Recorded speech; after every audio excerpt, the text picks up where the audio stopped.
Well, what kind of advice would you give to other actors or performers? Like you do so many things. You do a lot of great voice acting. What would you say? It's a tough and absolutely crazy business. That's what I tell my kids. You know, you can't be in it just because you want to be in it. You got to need it. You got to need. You got to need to express yourself, and then you got to follow your own path, man. You can't listen to what everybody tells you because everybody's got an opinion about your career, and you just got to listen to yourself. What do you want to really do? And challenge yourself. Don't be afraid to challenge yourself and do whatever you love. You know, if you want to play a character and that nobody wants you to play, play it anyway. Your kids want to get in the business? My daughter does. She wants to be an actress. Yeah, yeah. Does that worry you at all? Yeah. Don't I look worried? No, I got a daughter, and I would not want her in this Thanks. business. That's great. Oh no, sorry. No, that's fantastic. No, you'll be. It'll be great. No, she'll be fine. Yeah. No, I mean, you got to follow whatever the kid's passion is, you know, you got to follow it and honor that. Yeah. You know, if that's what she really wants and that makes her happy, then I'm going to go for it. You know, it's a different kind of parenting these days.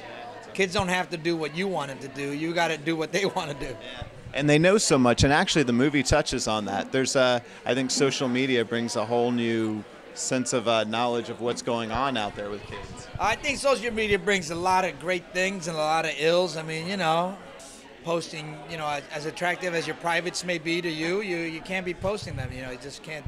It can be very detrimental. You know, I mean, look what Wiener did to his and to his career. I mean, now how do you handle it? Because I know that.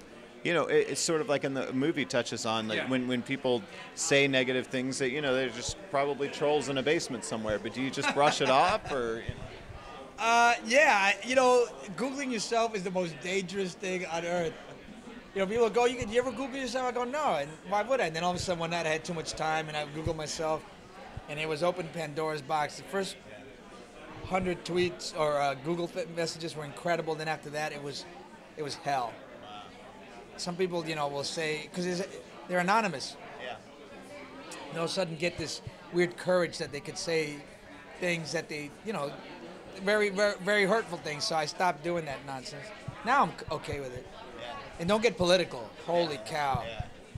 Yeah. Oh man, I get a lot of, every time I get political, I get attacked hard. Yeah. Who do you think you are, celebritard? And go back to your country. And yeah.